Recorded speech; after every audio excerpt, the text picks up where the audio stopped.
विद्यार्थी मित्रांनो, आज आपण समाजशास्त्र या विषयामध्ये पाठ क्रमांक 2 भारतीय समाजाचे वर्गीकरण याचा भाग क्रमांक 2 म्हणजेच दुसरा जो उपघटक आहे ग्रामीण समुदाय याबाबत चर्चा करणार आहोत। मागील पाठामध्ये मागील जो भाग आहे त्यामध्ये आपण आदिवासी समुदाय जो आहे त्याची वैशिष्ट्य, त्याचप्रमाणे त्यांना होणाऱ्या समस्या, जाणवणाऱ्या समस्या आणि त्यावर उपाययोजनात्मक कारवाई या संदर्भात आपण चर्चा केलेली आहे।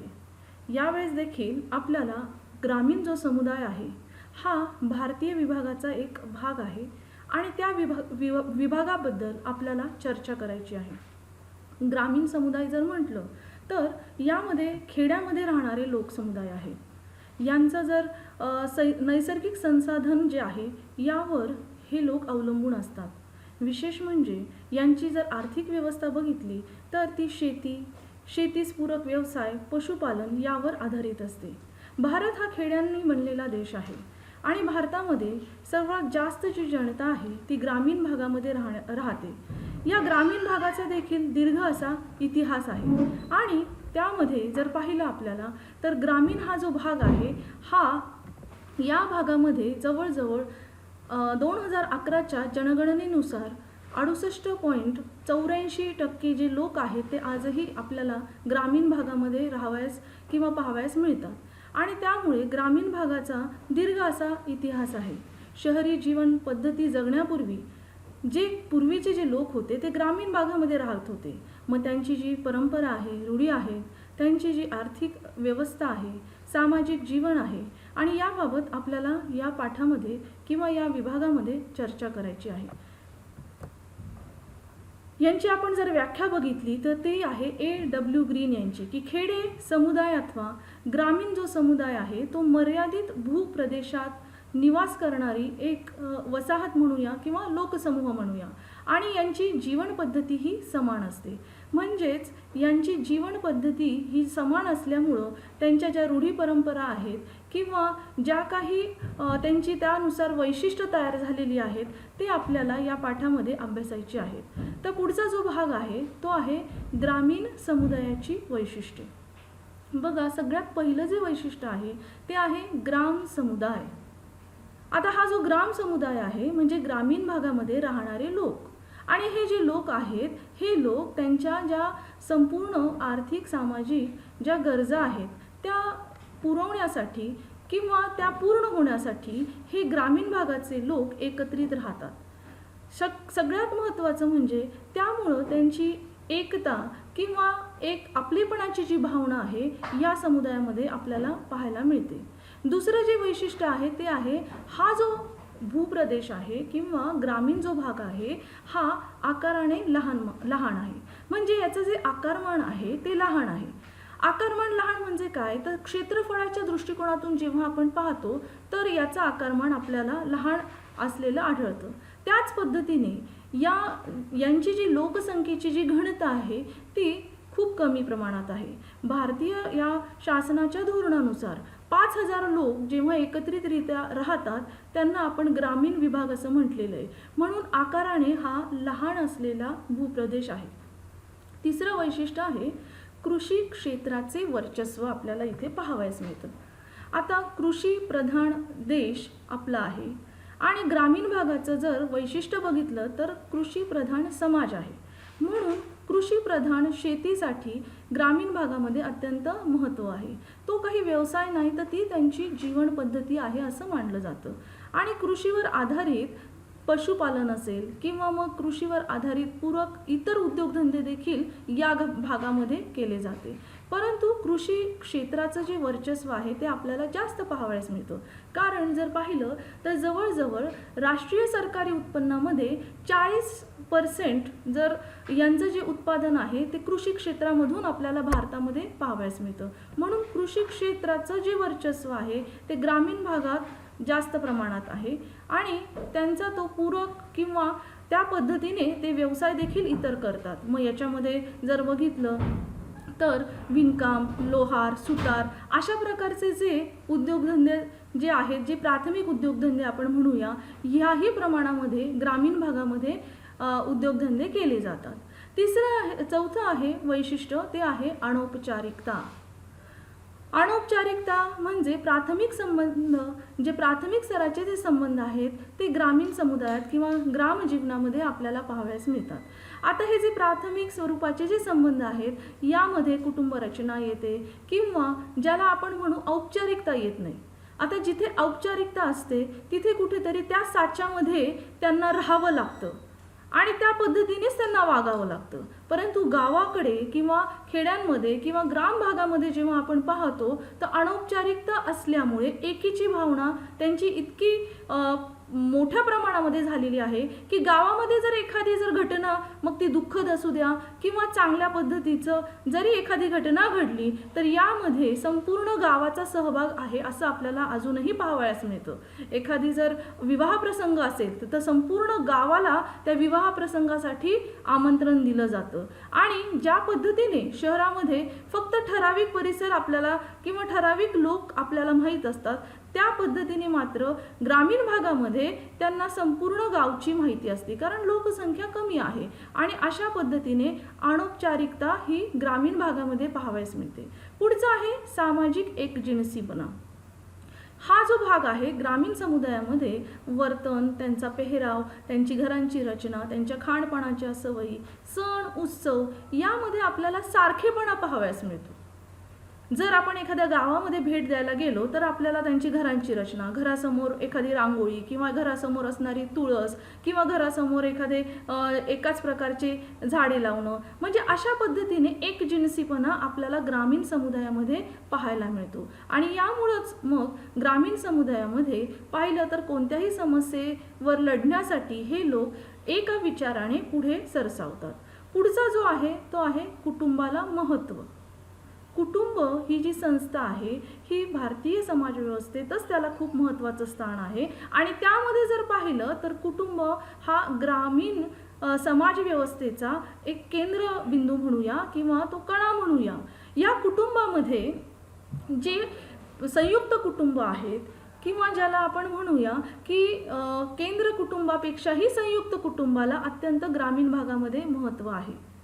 विभक्त कुटुंब पद्धती आता सध्याच्या याच्यामध्ये रोजगाराच्या निमित्ताने किंवा कामधंद्याच्या निमित्ताने या लोकांना शहरी पण यावं लागतं, परंतु कुठंतरी सामायिक या लोकांचं अजूनही जे घर आहे, जे कुटुंब आहे ते गावामध्ये स्थायिक आपल्याला पाहायला मिळतं. आणि म्हणून संयुक्त कुटुंब पद्धतीमध्ये विचारांचं देवाणघेवाण, संस्कार करणं, शिवाय त्यांना जबाबदारी शिकवणं, या सर्व गोष्टी या कुटुंबाला ते प्राधान्य देतात. समाजाचा तो एक जबाबदारी किंवा नियंत्रण ठेवण्यासाठी एक घटक किंवा भाग मानला जातो. म्हणून ग्रामीण समुदायामध्ये कुटुंबाला अत्यंत महत्त्व आहे. पुढचा जो वैशिष्ट्य आहे ते आहे स्त्रियांचं स्थान.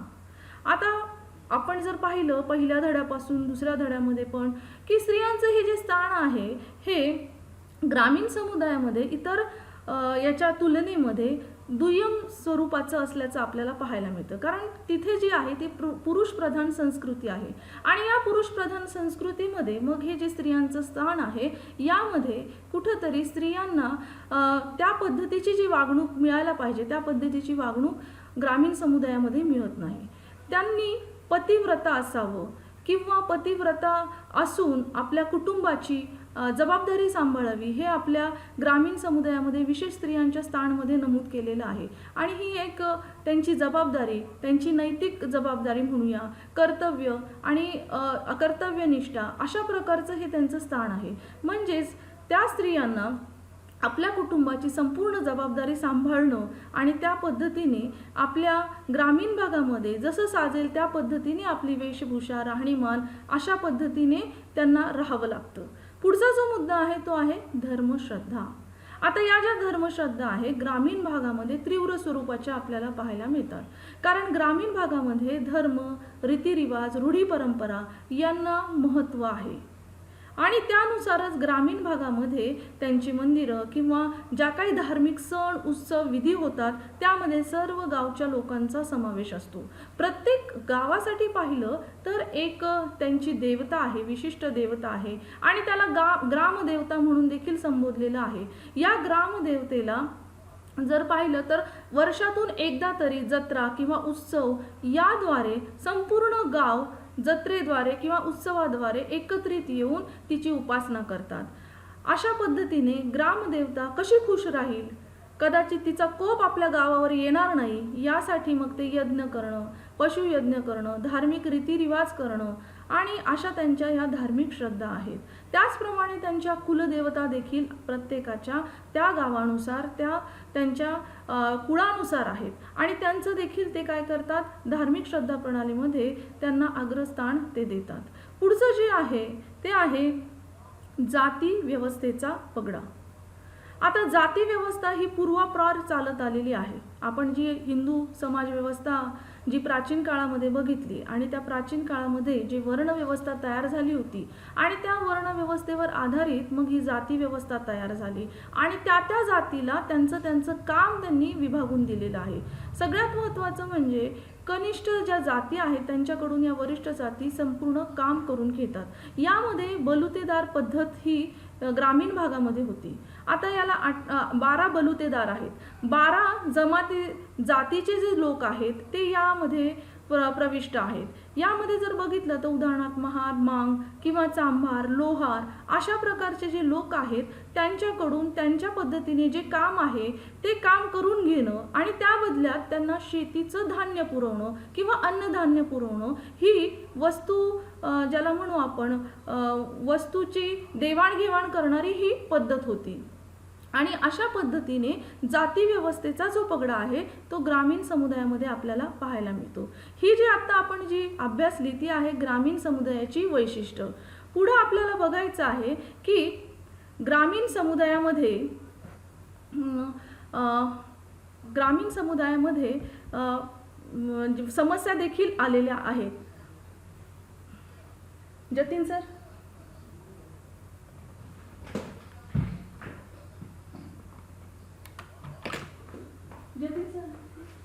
ते स्लाइड पुढे गेल्या खूपच, मला समस्येवर आणायचं. बॅक करायचं इथे आहे का? हे सॉरी, आता कठीण झालं पाहिजे. छान चाललं होतं.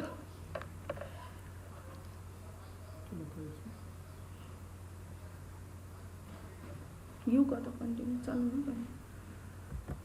पुढे आपण पाहणार आहोत की ग्रामीण समुदायाला भेडसावणाऱ्या ज्या समस्या आहेत, या समस्या ग्रामीण समुदायाला ज्या तयार होतात, जरी ग्रामीण समुदाय आजचा प्रगल्भ किंवा सुधारित याच्यामध्ये विचारसरणीमध्ये जरी असला तरी देखील आजही ग्रामीण समुदायामध्ये काही समस्या आपल्याला पाहाव्यास मिळतात. त्यातली जी पहिली समस्या आहे ती आहे दारिद्र्य.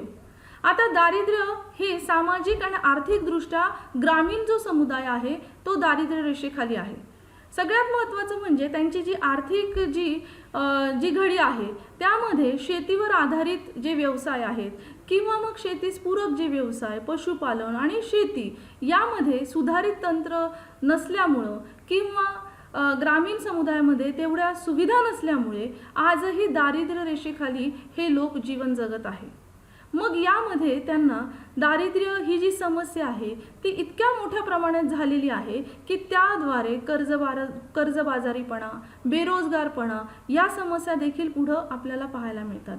परंतु या समुदायामध्ये पुढची जी समस्या आहे ती आहे निरक्षरता. निरक्षरता ही जी समस्या आहे तर शिक्षणाचा या समुदायामध्ये आपल्याला अभाव पाहायला मिळतो. शहरी समाजाच्या तुलनेमध्ये ग्रामीण भागात अजूनही पाहिजे तशा सुविधा ज्या शिक्षणाच्या बाबतीत आहे त्या पुरवल्या गेल्या नाहीत.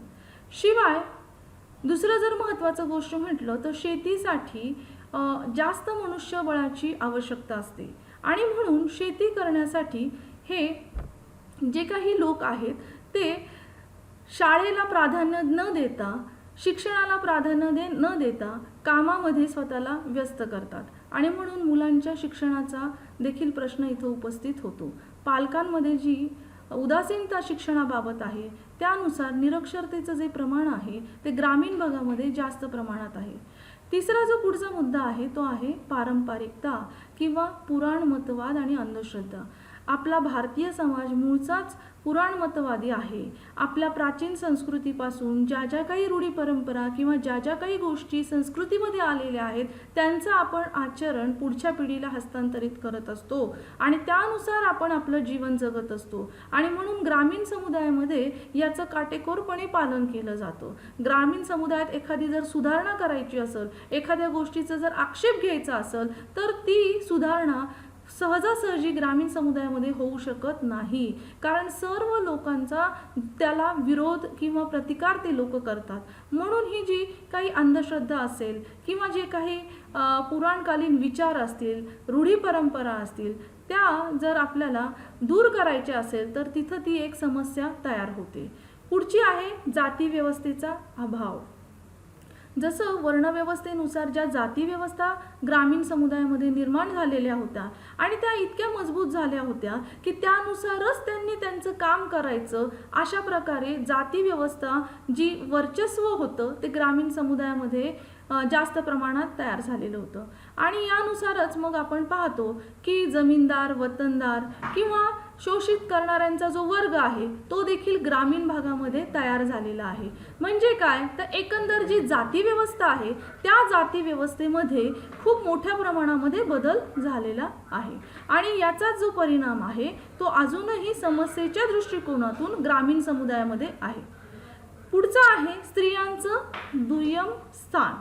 आता स्त्रियांचं जे दुय्यम स्थान आहे यामध्ये जे पाहिलं की जे धर्म, रूढी परंपरा, कर्मकांड यामध्ये स्त्रियांना मुळातच दुय्यम स्थान दिलेलं आहे. ग्रामीण भागामध्ये कोणतेही जर संस्कार असतील किंवा याच्यामध्ये स्त्रियांना प्राधान्य दिलं जात नाही तर पुरुषांना प्राधान्य दिलं जातं. मग ते पूजा अर्चा असेल किंवा वेगवेगळे जे संस्कार करावे लागतात यामध्ये पुरुष प्रधान संस्कृतीला महत्त्व दिलेलं आहे. स्त्रियांचं जे स्थान आहे ते कुटुंब, चूल आणि मूल एवढ्यापुरतंच मर्यादित राहिलेलं आहे. अशा प्रकारे स्त्रियांचा जो दर्जा आहे आणि त्यांच्या ज्या स्थानानुसार त्यांना जो दुय्यम स्थान प्राप्त झालेलं आहे त्यामुळं ग्रामीण समुदायामध्ये स्त्रियांकडे जो बघण्याचा दृष्टिकोन आहे तो म्हणजे त्यांचं दुय्यम स्थान किंवा थोडंसं कमी प्रमाणामध्ये त्यांना लेखलं जातं.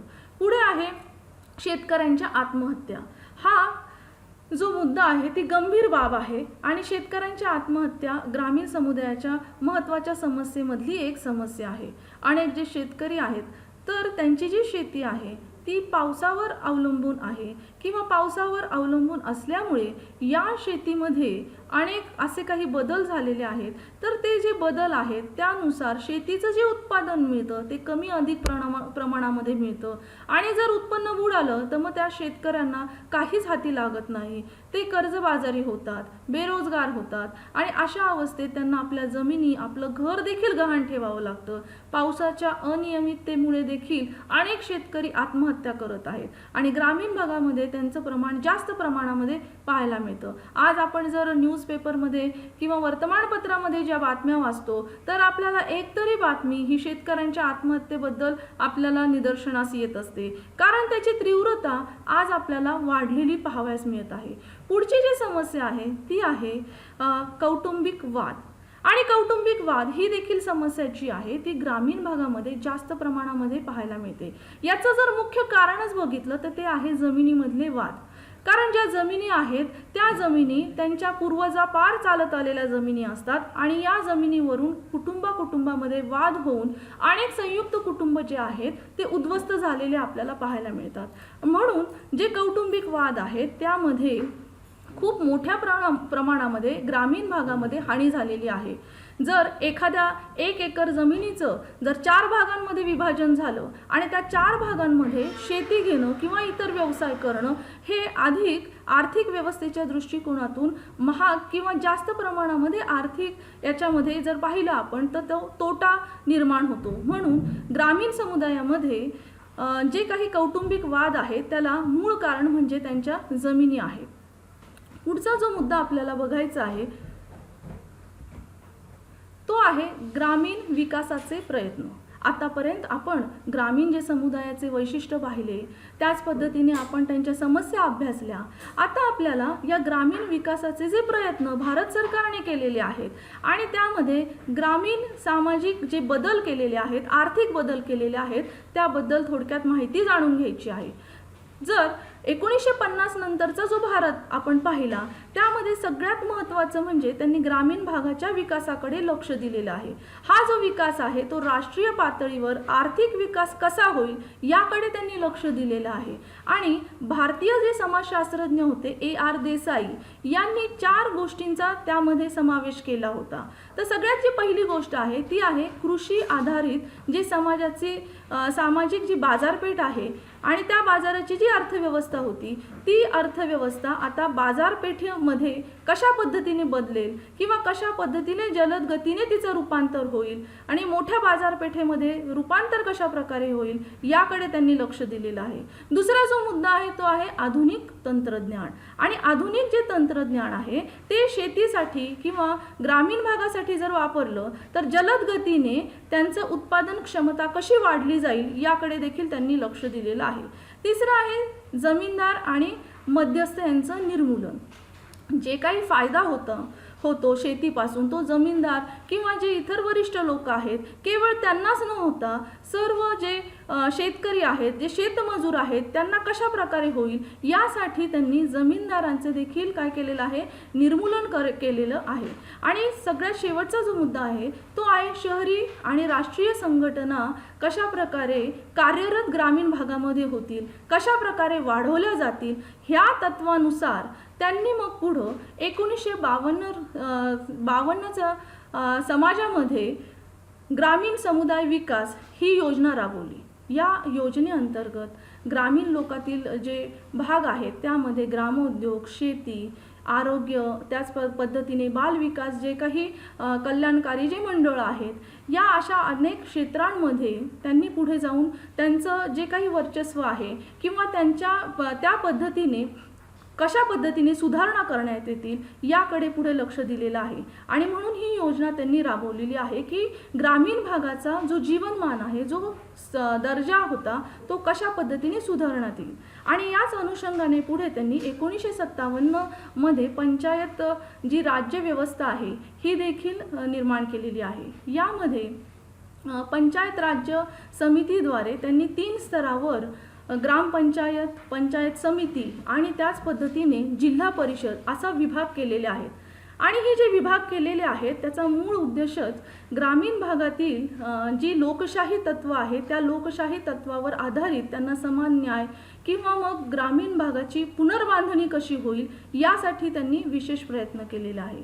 पुढे आपण पाहतो की 1980 मध्ये ग्रामीण एकात्मिक विकास हे मंडळ त्यांनी स्थापन केलेलं आहे. या मंडळामध्ये देखील जे ग्रामीण भागातील होतकरू गरीब जे रोजगाराच्या प्रतीक्षेमध्ये असलेले तरुण आहेत यांच्यासाठी स्वयंरोजगार कसे निर्माण होतील त्यासाठी त्यांना आर्थिक सहाय्य कसं पुरवण्यात येईल यासाठी सहकारी बँका व्यापारी किंवा प्रादेशिक बँकांकडून अर्थसहाय्य त्यांना पुरवण्याचं काम देखील केलेलं आहे.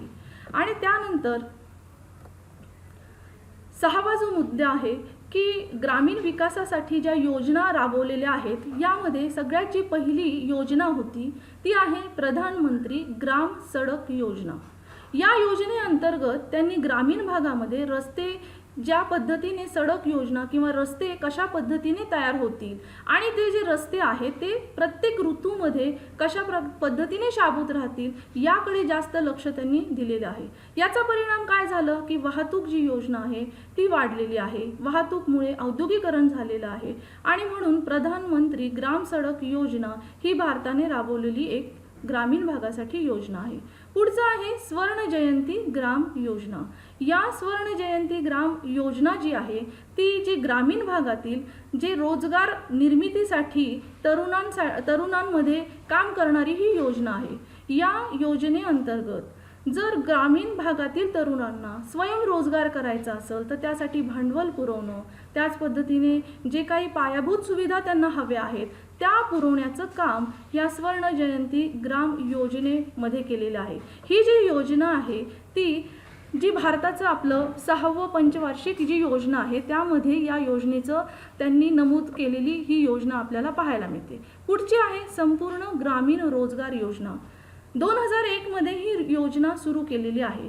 यामधलं देखील ग्रामीण जे रोजगार आहेत यामध्ये ज्या मानवी कल्याणाच्या ज्या योजना आहेत त्या त्यांनी समाविष्ट केलेल्या आहे. या योजनेचा जो भाग आहे तो दारिद्र्य रेषेखालील किंवा खूपच अत्यंत दारिद्र्य हालाकीचे जीवन जगणारे जे काही ग्रामीण भागातील लोक आहे यांच्यासाठी ही ग्रामीण रोजगार योजना त्यांनी आखलेली आहे. पुढचा मुद्दा आहे सर्व शिक्षा अभियान. आता सर्व शिक्षा अभियान या अंतर्गत वय वर्ष 6 ते 14 या वर्षापर्यंत प्राथमिक शिक्षण सक्तीचं आणि ते मोफत आणि त्याच पद्धतीने त्याचं सार्वत्रिकरण कसं होईल याकडे या योजनेअंतर्गत लक्ष दिलेलं आहे. केवळ एवढंच नाही तर शाळेचा जो दर्जा आहे, अध्यापनाचा जो दर्जा आहे आणि शाळेसाठी ज्या मूलभूत सुविधा पुरवण्याचं, मग ते गणवेश असू द्या किंवा पाठ्यपुस्तकं किंवा इतर त्यांचं शैक्षणिक साहित्य असू द्या, याकडे सर्व शिक्षा अभियान या उपक्रमाअंतर्गत सर्व योजना आखलेल्या आहेत. आणि लास्टचं जे आहे प्रधानमंत्री आवास योजना. आता ही जी प्रधानमंत्री आवास योजना आहे या योजनेअंतर्गत त्यांनी सर्वांसाठी घरकुल किंवा सर्वांना घरे ही जी योजना आहे ती राबविली आहे. ग्रामीण भागामध्ये आपण पाहतो की त्यांची जी घरे आहेत ती कशा पद्धतीची आहेत आणि कधी कोणाला तर घरे पण नाहीत, तर मग ते असे जे लोक आहेत त्यांच्यासाठी निवासाची जी व्यवस्था आहे ती शासन म्हाडाच्या घराच्या स्वरूपामध्ये कार्यरत आहे. असे वेगवेगळे जे प्रकल्प आहेत ते ग्रामीण विकासासाठी किंवा त्यांच्या आर्थिक उन्नतीसाठी, सामाजिक उन्नतीसाठी सरकारने केलेले आहेत. आज आपण जर पाहिलं तर ग्रामीण भागातल्या जी वैशिष्ट्य, समस्या आणि ज्या उपाययोजना त्यांचा आढावा आपण या भागामध्ये घेतलेला आहे आणि यानंतरचा जो पुढचा भाग आहे तो आपण उद्याच्या भागामध्ये घेऊया.